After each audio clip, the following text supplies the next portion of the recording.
자, 여러분 안녕하세요. 자, 오늘은 지난 시간에 뒤를 이어서 드디어 대한민국이 독립을 하는 그런 상황에 대해서 이야기를 좀 하도록 하겠습니다. 이제 1945년 8월 15일 이전까지만 하더라도 전시체제 때문에 이 전시체제가 민족 말살 정책이 시행됐었던 1930년대 이 이후에부터 이제 본격적으로 전시시대가 시작됐다는 거 여러분도 알고 계시죠? 바로 정확히 얘기한다고 한다면 1940년대 막 들어오고 나서 우리나라 사람들에게 남자는 국민복, 그 다음에 여성은 목빼바지고 이런 것을 강요하면서 그러면서 이제 그 일본 놈들은 뺏어갈 것을 최대한 많이 뺏어가려고 노력을 했었는데 원자폭탄 두 방 빵 맞고서는 드디어 일본은 완전히 두 손 두 발 다 들어버립니다. 자, 이렇게 되게 되자 조선은 이제 정말 많이 기뻤었죠. 이것이 근데 우리나라가 해방이 됐었던 가장 큰 이제 그 원인은 무엇이냐, 이유는 무엇이냐. 제일 먼저 이 연합군이 승리했다는 점이 있어요. 하지만 맨 처음에 논의에서는 어떤 얘기가 나왔었냐면 당시에 이때 당시에 중국하고 그 다음에 미국하고 영국 뭐 이런 나라들이 같이 모여가지고서 카이로 회담에서 바로 이제 이른바 전쟁이 끝나고 나서 일본의 식민지를 어떻게 나눌 것이란 가지고서 이때 당시에 이 삼국의 이 저기들이 그 지도자들이 서로 이제 논의를 했었는데 당시에 영국과 미국은 중국의 장제스에게 이렇게 얘기합니다. 한반도 같은 경우에는 중국 옆이니까 그냥 중국 먹어라. 우리 뭐 그렇다지 신경 쓰지 않겠다. 이렇게 얘기했대요. 실제로 그렇게 된다고 한다면 우리나라는 한순간에 일본의 식민지에서 중국의 식민지가 됐었겠죠. 근데 장제스가 약속을 지킵니다. 뭐라고 얘기했냐면 장제스는 무슨 말이냐. 사실은 그 땅은 당신들이 잘 모르는데 사실 중국과는 별개의 독립적인 나라였다. 여기에 독립을 지켜줘야 된다. 이렇게 얘기를 해줬던 거예요. 그래가지고서 여기에서 바로 이때 당시에 최초로 한반도의 독립이 약속이 되는 모습이 보여지게 됩니다. 카이로 회담에서. 그리고 그 뒤를 이어서 나중에는 이 미국과 영국이 소련을 세계대전에 같이 참전시키기 위해서 포츠담 회담도 같이 하게 되는데 이 포츠담에서 한반도를 이제 독립을 꼭 시켜주겠다라고 하는 약속을 다시 한번 약속을 해요. 근데 문제는 뭐냐? 약속은 했는데 잠깐 독립을 하기 전에 한동안은 독립이 될 수 있는 수준이 될 때까지 국제연합에서 나름대로 이제 신탁통치를 하겠다 뭐 이런 식의 얘기를 하게 되는 거예요. 그래서 약간 좀 이제 상황이 이상하게 꼬여나가기 시작했던 거죠. 때문에 김구 선생님이 그렇게 국내 진입 작전을 열심히 하시려고 했었던 이유도 아마도 그런 이유 때문에 그런 것이 아닐까라는 생각을 해볼 수가 있습니다. 어쨌든 간에 하지만은 우리나라 사람들 독립투쟁을 절대 우리가 무시할 수는 없겠죠. 하지만 솔직히 얘기해서 우리나라의 독립은 연합군이 승리했기 때문에 됐다고 해도 과언은 아닙니다. 독립군이 아무리 잘 싸웠다고 하더라도 한계가 분명히 있었겠죠. 그래서 이런 부분에서 정말 감사하다고 느낌을 받아야겠죠. 그리고 드디어 1945년 8월 15일 일제를 항복을 하고 나서 그 다음날 우리나라 사람들은 어저께 그저께까지 입고 있었던 모든 국민복과 그 다음에 몸빼바지 다 벗어 던져버리고 자기들의 원래 옷이었던 바로 하얀색 한복을 입고서 대한독립 만세를 외치면서 그러면서 사방팔방에서 막 이제 자유를 만끽을 하게 됩니다. 반대로 일본인들은 당시에 교수님들 만나는 게 너무 무서워가지고 막 도망가고 나중에 가서는 본토로 돌아가긴 했었지만요. 먼저 이것부터 먼저 얘기할게요. 자, 동그라미 1번 배경, 별표, 팽개. 동그라미 1번 일제에 대한 연합군의 승리. 동그라미 2번 우리 민족의 꾸준한 독립투쟁이 있었습니다. 우리나라가 광복했었던 이유, 배경을 보면요. 동그라미 3번은 연합군의 독립 지지 선언이 있었습니다. 바로 카이로 선언. 링크를 읽겠습니다. 카이로 선언. 카이로 선언. 그 다음에 또 하나는 바로 포츠담 선언. 반드시 기억을 해주세요. 자, 그 다음에 또 한 가지. 이렇게 해가지고서, 참, 또 한 가지가 아니죠. 자, 바로 이렇게 해가지고 드디어 우리나라가 해방이 됐는데, 문제는 일본도 황당한 거예요. 하루아침에 그렇게 금방 일본이 망할 줄 몰랐거든요.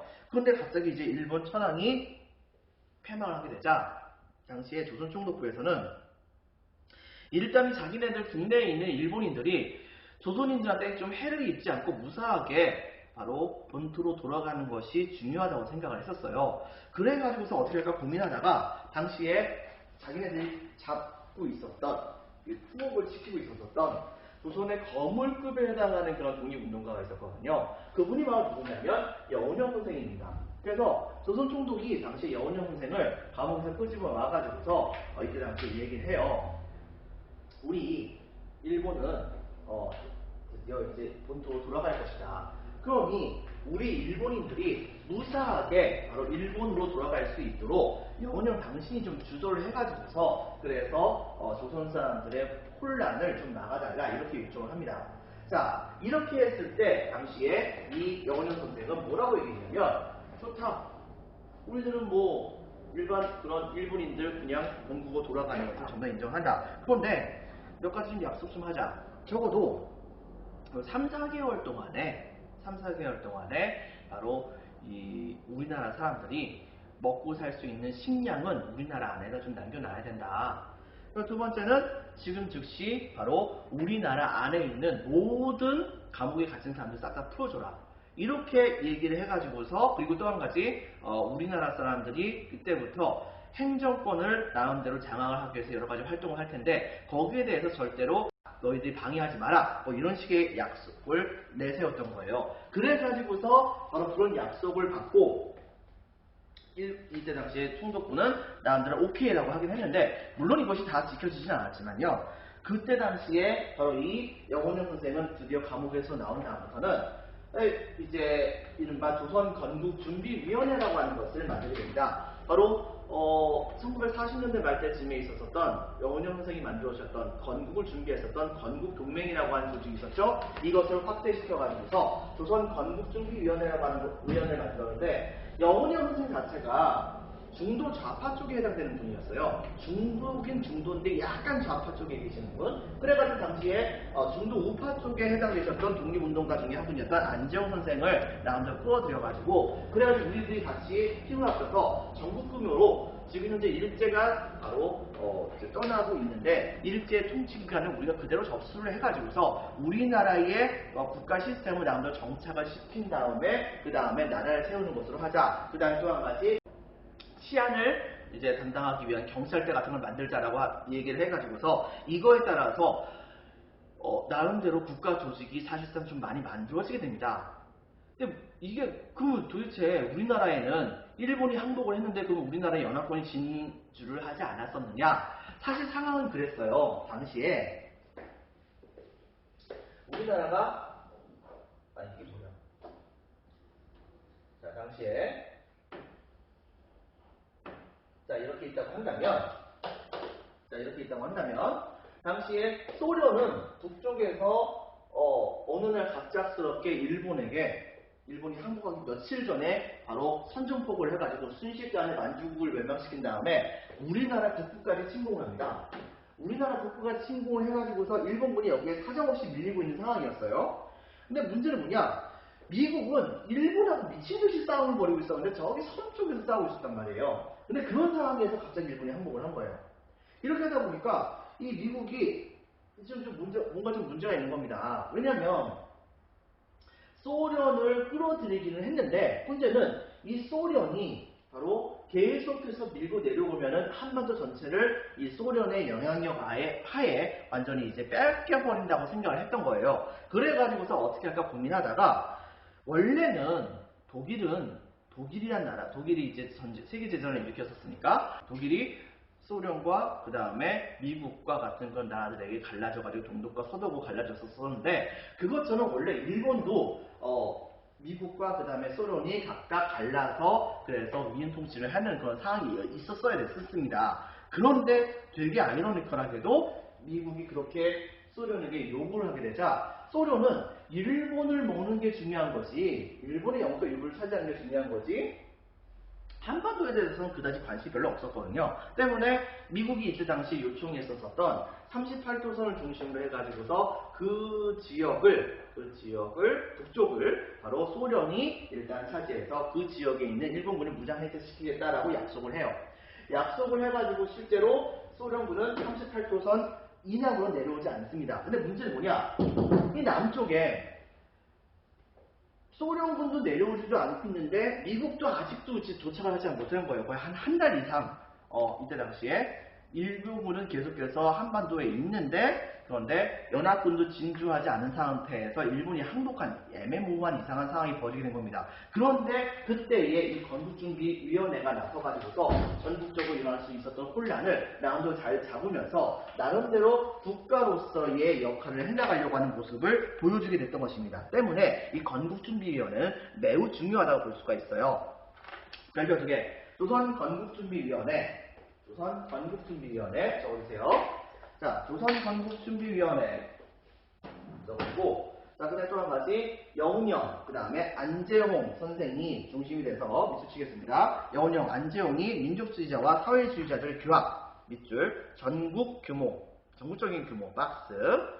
자, 그리고 그 외에도 경찰대라 볼 수 있는 치안대라고 하는 것을 설립하게 되었다라고 하는 것, 치안대 적어주고 박스. 그렇게 해서 우리나라의 행정력이 무너지지 않고 질서가 어느 정도 회복이 되고 있는 건 상황이었는데, 그때에 바로 임시정부는 어쨌든 간에 우리나라 해방이 됐으니까 우리는 와야 되잖아요. 그런데 이놈의 미국이 임시정부, 어저께까지 같이 손잡고 싸울 때는 뭐하고 갑자기 우리나라의 임시정부에게 뭐라고 얘기했냐면은 너희 임시정부는 정부로서 인정할 수 없다. 남한 지역에서 유일한 합법적인 정부는 바로 미군정이다.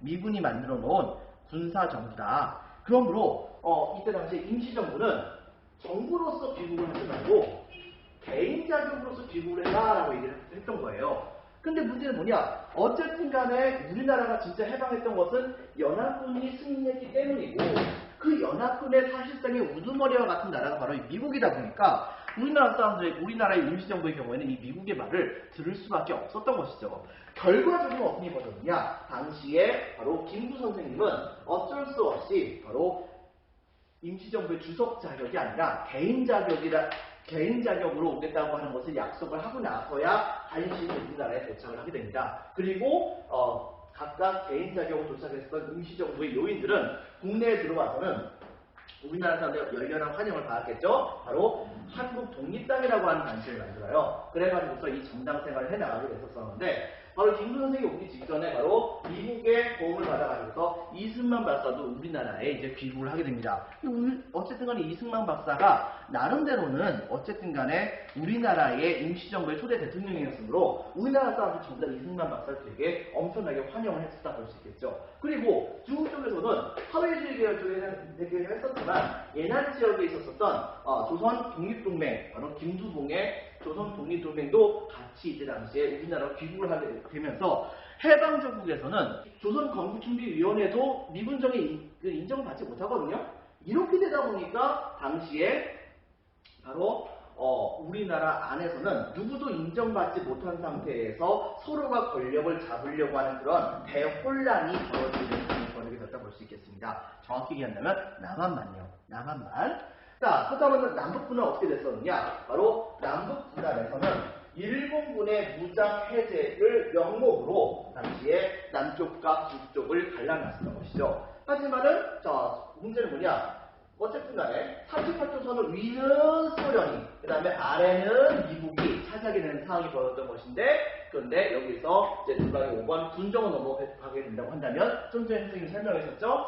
미 군정의 경우에는 자기네들이 이제 주도권을 잃어버릴까 생각했던 겁니다. 가장 큰 이유 중에 하나가 우리나라의 임시정부, 그 다음에 이승만 박사 다 좋은데 남한에 그때 당시 기록에 의하면 어떤 그런 기록에 의하면 우리나라가 세워진 거에 대해서 우리나라 사람들의 성향을 한번 파악을 해봤는데 상당수가 어떤 주의가 많았었냐면은 민족주의 계열 쪽에 해당되는 사람들은 한 20-30% 정도밖에 안 되고 한 80% 정도에 해당되는 걸 사람들이 사회주의 성향을 되게 많이 가졌다는 걸 얘기했었어요. 그렇게 하다 보니까 미군정의 입장에서는 잘못하면은 바로 이 남한 쪽에 바로 사회주의 국가가 등장할 수 있겠구나라고 하는 것을 걱정했었던 건 측면이 있었던 거죠. 자, 이렇게 되다 보니까는 당시에 이 미군정의 경우에는 아마도 우리나라 사람들 전부 다가 이제 각각의 여러 가지 정권 같은 걸 세우려고 하는 노력들을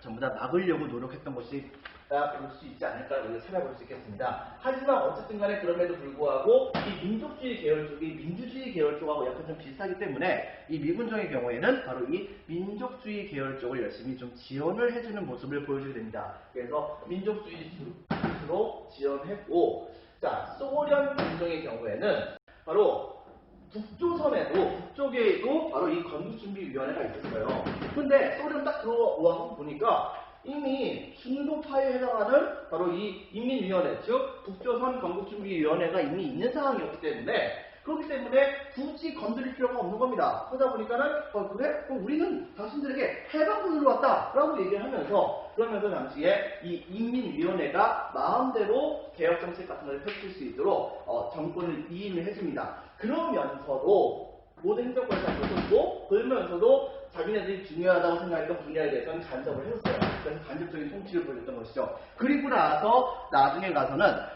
처음의 모습은 사회주의 계열 쪽에 해당되는 사람들과 민족주의 계열 쪽에 해당되는 사람이 약간 좀 합작을 하는 그런 형태의 정부의 모습을 띄워줍니다. 이른바 북조선 인민위원회라고 하는 것을 만들게 되었던 것이죠. 그런데 그때에 소련 정부에게 이제 앞장 세워져서 들어오는 생각보다 굉장히 젊은 독립투사가 한 명 우리나라에 들어오게 됩니다.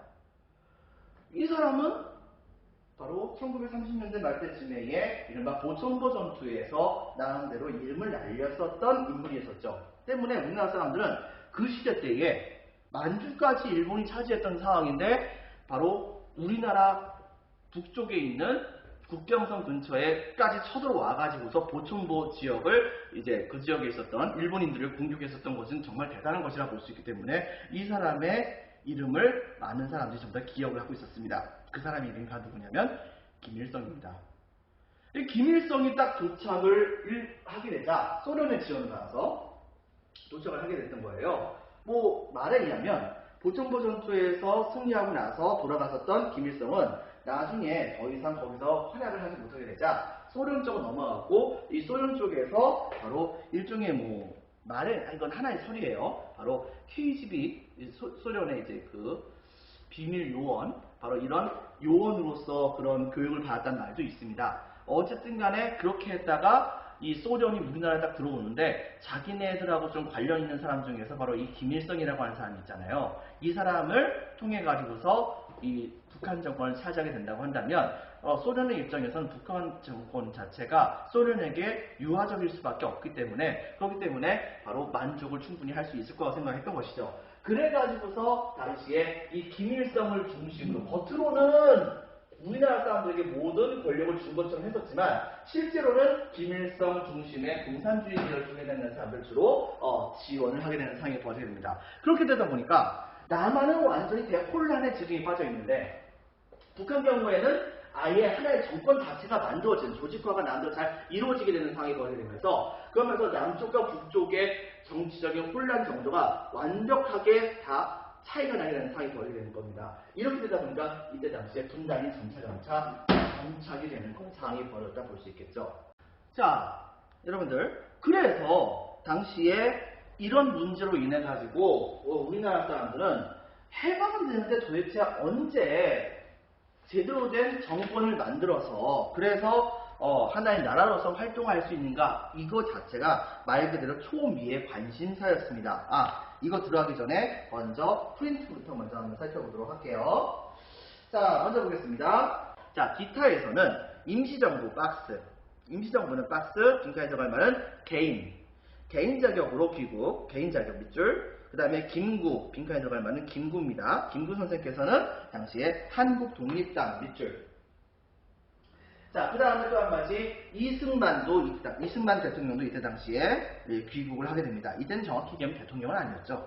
자, 이승만 귀국. 자, 그 다음에 또 한 가지 조선독립동맹 박스, 그 다음에 예난에서 사회주의 계열도 귀국합니다. 그러면서 여러 정치단체가 되게 많아지게 되다 보니까 조선건국준비위원회까지 포함해서요. 그래서 밑줄 치겠습니다. 전국 혼란 밑줄. 3번 남북의 분화점령에서는 밑줄 치겠습니다. 일본군의 무장을 해제한다는 명목 밑줄. 일본군의 무장을 해제한다는 명목으로 빈칸을 찍겠습니다. 자, 몇 도선? 바로 38도선 빈칸을 찍겠습니다. 38도선. 38도선을 경계로 북쪽은 소련, 38도선, 위쪽으로는 소련이, 그 다음에 아래쪽은 미국이 바로 들어와가지고서 주둔하는 모습을 보여주게 됩니다. 그래서 그 안에 있는 일본군의 무장을 해제시키겠다, 이런 명목이었다 볼 수 있겠죠.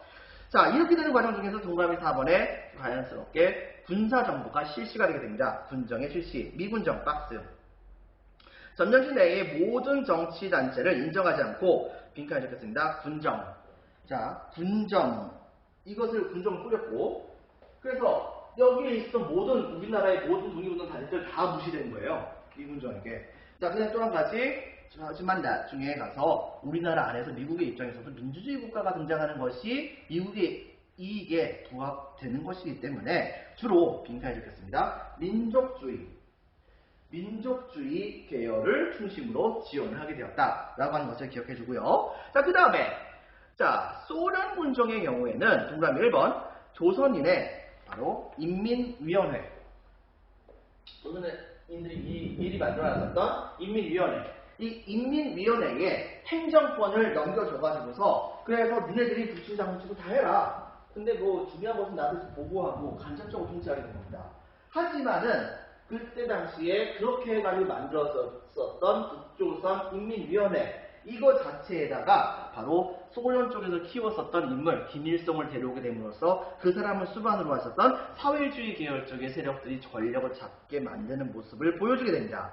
자, 그렇게 되면서 먼저 보겠습니다. 별표 하나. 자, 미군정 자체에도 별표 하나, 그 다음에 소련 군정 자체에도 별표 하나. 동그라미 1번 조선인의 인민위원회 행정권을 넘겨 간접 통치. 밑줄. 동그라미 2번 북조선 임시위원회를 세우고 빈칸을 적겠습니다. 김일성을 중심으로 한 공산주의 세력을 지원하게 됩니다. 이렇게 되면서 점차 38도선은 도착화되었다 볼 수 있겠습니다. 자, 프린트 이제 2페이지로 넘어갑니다. 여러분은 교과서는 몇 페이지냐면은 바로 80페이지에 해당이 됩니다. 이제 주제 3구에서 동그라미 1번에 들어갈 말은 바로 38도선이겠죠? 이런 정도는 여러분들이 풀 수 있을 거라고 생각합니다. 자, 드디어 어쨌든 간에 전쟁이 끝난 지 몇 년 지났지만은 어쨌든 간에 조선을 독립을 시켜야 될 거 아니에요. 이렇게 되다 보니까 당시에 이 모스크바에서는 바로 전쟁의 주역이었던 미국과 영국과 소련의 그 외교부 장관들이, 외상이라고 보통 얘기하는데 그 외교부 장관들이 같이 모여가지고서 조선을, 우리나라를 어떻게 독립을 시킬 것인가, 그리고 어떤 나라로 만들 것인가에 가지고서 열심히 협상을 해요. 그런데 여기서 약간 좀 이상한 얘기가 있었어요. 그거 뭐냐면 당시에 소련은 우리나라를 즉각적으로 독립시키는 것이 맞다. 그러니까 즉각적으로 독립시키자라고 얘기했는데 미국은 뭐라고 얘기했냐면, 아니 한 30년 정도 좀 나라가 좀 개판인데 좀 이제 그 정부를 만들 수 있는 준비를 좀 시킨 다음에 그 다음에 이제 나라를 만드는 것이 좋지 않겠는가라고 얘기를 했던 거예요. 자, 그런데 여기에서 이상한 일이 터집니다. 바로 뭐냐면 우리나라 사람들은 당연히 우리나라의 독립과 관련된 내용이 여기서 얘기가 나오는 것이니까 당연히 우리나라 사람들은 바로 이 모스크바 3국 외상회의에 촉각을 기울이고 있었겠죠. 그런데 당시에 동아일보에서 이상한 기사가 나온 거예요. 바로 소련은 30년 동안의 친탁 통치를 주장, 그 다음에 미국은 즉각적인 통치 주장. 여러분 좀 이상하지 않아요? 바뀌잖아요. 이거에 반대로 소련이 즉각적인 즉각적인 그런 독립을 하자고 주장했었고, 미국은 한 30년 동안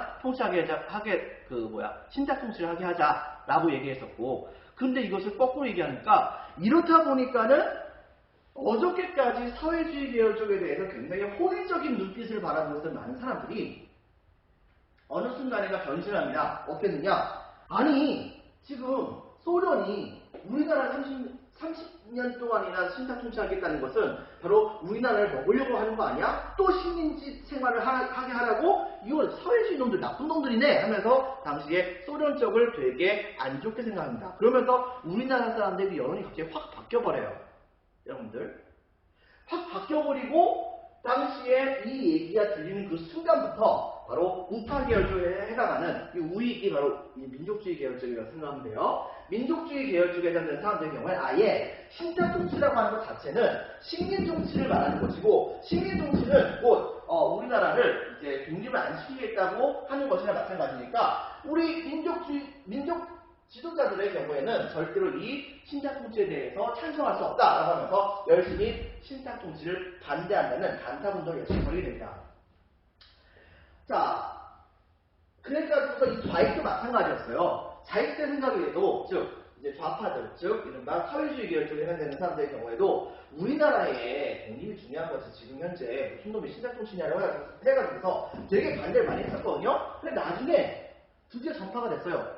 즉, 실제 이걸 오보더라. 소련이 오히려 직접적인 그런 독립을 주장했었고 그 다음에 미국이 30년 동안 바로 신탁 통치하자고 주장했었던 것이다 라고 얘기를 하고 그 다음에 또 한 가지 뭐라고 했었냐면은 바로 어쨌든 간에 결정은 이거다. 즉 어디 갔냐 바로 민주적인 임시정부를 구성한다는 점 구성을 하겠다. 그리고 5년 동안의 신탁 통치 절충을 해서 바로 이제 그 최대 5년 동안의 신탁 통치를 하도록 하겠다. 그러면서도 또 한 가지 바로 민주적인 임시정부를 구성하기 위해서는 자격 요건 같은 것을 많이 따져봐야 되는 거 아니에요. 그러다 보니까는 바로 미국과 소련이 공동으로 서로 협의를 해가지고서 바로 이 정부에 참여할 수 있는 정치단체를 선별한 다음에 이들을 통해 가지고서 정부를 만든다라고 하는 일소 공동위원회를 이때 당시에 만들어 가지고서 조선의 그 독립을 추진하겠다라고 하는 그런 소식이 전달이 되게 됩니다. 근데 그 얘기를 딱 들었었던 저에게 입장에서는 신탁 통치 5년도 솔직히 좀 열받은 거긴 한데 까지 뭐 5년 정도 참으면은 우리나라가 이제 저기가 되는 거 아니야. 독립이 되는 거 아니야. 그러니까는 어떻게 할까 고민하다가 그러다가 좋아. 그렇다고 한다면 어쨌든 간에 신탁 통치는 좀 짜증나는 일이긴 하지만 정부를 수립하는 것 자체가 중요하다고 생각해. 그러므로 정부를 차라리 수립을 하자라고 하면서 이때 당시에 신탁 통치에 대해서 찬성을 하게 되는 모습을 보여주게 됩니다. 그러면서 어저께까지 반탁했던 사람들이 하루아침에 찬타고 변신을 해버렸어요. 근데 요거 자체에 대해서도 이때 당시에 일반 우리나라 사람들의 경우에는 어저께까지 반탁했던 애들이 갑자기 찬타고 행동이 싹 바뀌게 되니까 얘네들 못 믿을 놈들이네 라고 생각하면서 되게 이제 좌익들이 욕을 많이 먹게 되는 상황이 벌어지기도 했었던 것입니다. 근데 좌익도 나름대로 생각이 있던 거죠. 바로 임시정부에 참여를 하려고 한다면 최소한 뭐라고 할까 모스크바 3상 회의에서 결정했던 사항을 받아들이는 단체만이 여기에 들어갈 수 있다고 생각했기 때문에 그렇기 때문에 자기들의 경우에는 여기에 참여를 하고자 바로 이렇게 이제 그 찬탁 활동으로 이제 운동을 바꾸게 되었다라고 하는 걸 우리가 찾아볼 수가 있는 것이겠습니다. 나름대로 정권을 차지하기 위해서 머리를 썼던 것이라고 볼 수 있겠죠. 그래서 먼저 보겠습니다. 자, 별표 2개. 모스크바 3국 외상회의. 이거 중요합니다. 자, 미국과 영국과 소련의 외무장관이 모스크바에 모여서 밑줄 치겠습니다. 한국에 빈칸 찍겠습니다. 독립문제. 자, 동감 1번. 결정사항은 한반도에 민주적인 임시정부를 수립한다는 것. 동감 2번. 최대 5년간의 신탁 통치를 한다는 점. 그리고 동감 3번. 정부 수립을 위한 미소 공동위원회를 설치할 것을 결정했다는 점. 하지만 이 점에 대해서 우익과 좌익은 서로 다른 운동을 펼쳤으니 우익, 동그라미, 자, 신탁 통치를 식민 통치의 연장으로 이어서 자, 지금부터 밑줄 칩니다. 민족 지도자 중심으로 밑줄 반탁 운동, 좌익 동그라미 초기는 반탁했으나 자, 밑줄 치겠습니다. 임시정부의 수립이 중요하다 여겨 밑줄 쫙 치고 찬탁, 신탁 통치에 찬성한다는 뜻이죠. 찬탁으로 돌아서 자, 이렇게까지 하도록 하겠습니다. 자, 여러분들 수고 많으셨습니다. 오늘은 여기까지 하겠습니다. 시험 공부 열심히 하세요. 감사합니다.